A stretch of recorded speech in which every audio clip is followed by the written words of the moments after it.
Hello guys! So, naka-pink na naman tayo pero this time it's long sleeve kasi medyo malamig at pag-walking tayo. Usually, when I do walking, mas gusto kong hindi nagdadala ng phone. But today, naisip ko, para naman maibang ating surroundings, isasama ko kayo sa pag-walk. So, let's walk and let's talk.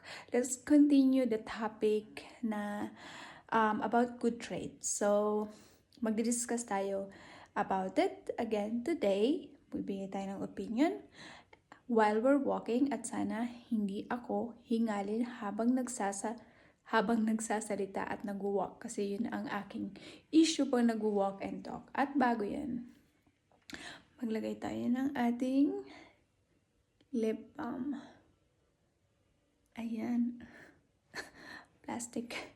Anyway, so we are going to walk and talk. Let's go. See ya. And this is very reliable boots. And I love it. So yeah, we could just walk through mud or tall grasses. And then the thick will not bite us again because they love me. So yeah, let's go. Let's go. This is the view. Ewan ko kung nakikita nyo, pero may mga naglalaro ng soccer. And we are just passing by.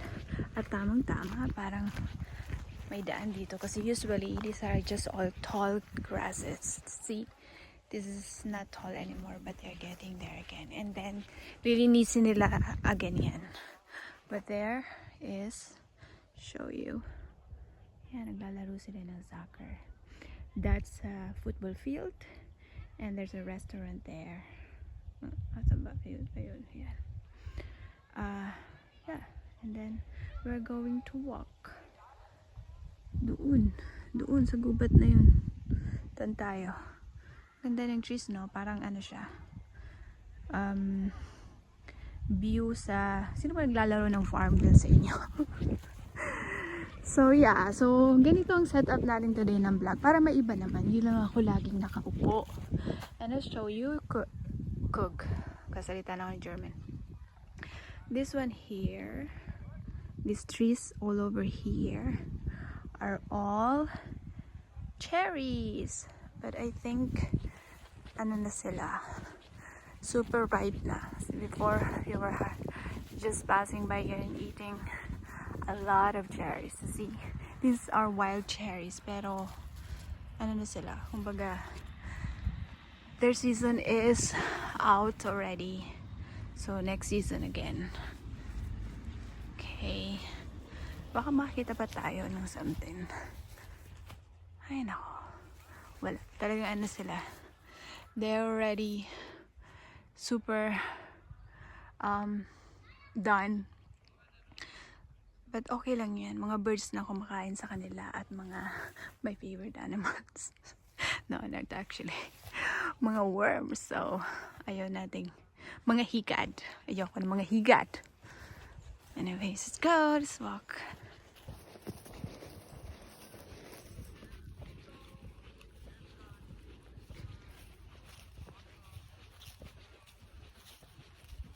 And oh my God, I could see na meron nagtitrain ng equestrian. So, maraming equestrian dito. Ganda ng sunshine. Sunshine today. Ayan siya, nagtitrain siya.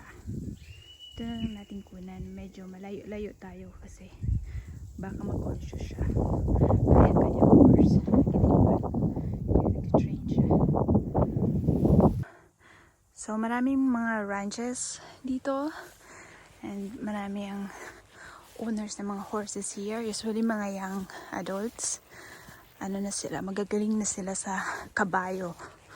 So, that is one. Except sa soccer here, that is, I think, one of the most what do you call this? Favorite sports sa lugar namin here. Of course, I cannot give you the exact lugar. Diba? hindi pwede. But yeah, look, I think she or he stops. The two people, siguro yung trainer nandun. I'll show you. Ayan. So nahiya na akong focus ng camera sa kanila kasi usually ang people here, unlike sa Philippines, ayaw nilang kinukunin sila. Kaya medyo maging discreet tayo. Actually, kahit hindi sa kahit saan, dapat discreet pa rin tayo sa pagbablog. Kasi hindi lahat ng people, they want to be in a blog or to be published, diba? So, yes, malayo naman. Hindi naman natin nakuha yung mga faces nila. Yes, ano dito, mga people, medyo, ano sila, aloof sila sa camera. So, yeah. Anyway, enough na tayo sa personal vlogging na yan kasi I told you dito sa channel na to hindi tayo masyadong personal vlog. Medyo imimiss ko sometimes yung may mga travel tayo or walking na ganito, but ang gusto ko sa channel na to ay magchika tayo. Yes, sabi ko kanina pagpatuloy natin yung pagdi-discuss natin. Ay, hinihingal na ako, hindi pa nga tayo nakaka 1 kilometer, half pa lang yun. Hiningal na. Bear with me. No, kasi hindi ako sanay na nag-walk habang nagbablog. So, kaya natin to. Anyway, pakita ko sa inyo yung forest here. Yung dito tayo. Mapasok na tayo ngayon sa forest. Ayan. So, here mag-start na yung forest area niya. Kasi doon yung field. Look at that. Ganda, no? Ang isa sa mga favorites ko sa lugar na to, sa Europe especially, ay yung beautiful landscapes nila kahit saan yan, kahit cities or like here, sa mga rural areas, ganun. It's just beautiful. Malinis siya. Anyways, so pag-usapan na natin yung sabi ko kanina na continue natin. Ano ba yung magandang traits natin mga Pilipino na pwede nating ipagmalaki at pwede nating i-claim. I think isa pa sa magandang traits natin mga Pilipino ay yung pagiging madiskarte o resourceful natin. Sikat tayo dyan sa pagiging resourceful, sa pagiging madiskarte. Since then, alam na natin yan na ganun tayo. Pero kapag lumabas ka ng ibang bansa, mas ma-appreciate mo siya. Bakit? Kasi alam mo, makaka-relate yung mga nakatira na sa ibang bansa. Alam mo, sa ibang bansa, since more developed silang countries, meron na silang mga resources. Meron silang mga technologies, meron silang, for example, mga machines na talagang they help with their everyday lives, privately man yan or professionally. Pero tayo, especially yung mga ka-generation ko, before, ayan, hiningal ako. Ang hirap pala pag nagsasalita ka tas nag-walk. Ano pa yung nag-jog tas nagbablog sila? Anong ginagawa nila yan? Anyways, so like what I said, mas na-appreciate mo siya kasi bakit? Alam mo dito kasi, since nagre-rely sila sometimes sa mga technologies na yun. Sometimes napansin ko, no, kapag halimbawa hindi gumagana yung mga machines nila or wala silang other or alam mo yun, hindi available yung, for example, yung ibang mga tools nila, they could not even imagine having other way of doing things. Even mga simple lang yan. Sino makaka-relate, for example, na, di ba, especially yung mga ka-generation ko nga sabi ko, unless you've given every tools since young. But for example, magbubukas ka for example ng canned goods or dilata. Tapos, dito or sa mga western countries, sa mga more developed countries, ay of course meron silang, anong tawag nga, can opener or pang-abrilata ba yun? Ang tawag doon, yes. At, syempre nakarely sila doon. Pero one time, or many times na minsan, ba, nagba-barbecue kami with my friends and families here, and hindi available yung can opener or something. I could open such, for example, such canned goods with just a knife. Sino bang marunong mag-open sa inyo ng canned goods with a knife? Kasi ako as a kid, I learned how to do it. Kasi we were doing it like that, and we don't have this can opener growing up. Of course now meron na. Pero before, no, it was not available sa house namin. So I grew up learning how to do with one tool so many stops. So pagiging resourceful natin yun. At marami pang bagay yan. Marami pa yung mga ibang examples.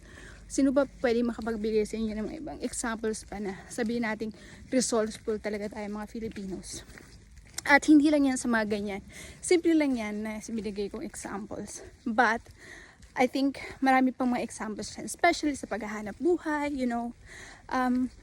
Tayo mga Pilipino, we are very resourceful sa maraming mga bagay. At isa yan sa mga katangian natin na masasabi na kailangan ko nito. Hinihingal talaga ako. Anyways, isa yan sa mga katangian natin na masasabi kong it's nice to have and nice to know. Kasi we could always use that sa ating mga, you know, life situations. So yun, isa yun sa mga gusto ko pa na good traits natin. So I think yun na muna, at kung meron pa kayong iba at kung saan nyo nagamit, for example, yung pagiging resourceful nyo, comment it below. At I'll see you next time kasi hinihingal na ako. Hindi ko talaga kaya tong nag-walk at nagto-talk. But itry natin next time pa rin kapag may mood pa rin tayong gawin to. Siguro hindi lang ako sanay. But for now, yun na muna, and I'll see you next time again sa next video natin. Yes, and thank you for your time. See you again next time. God bless always.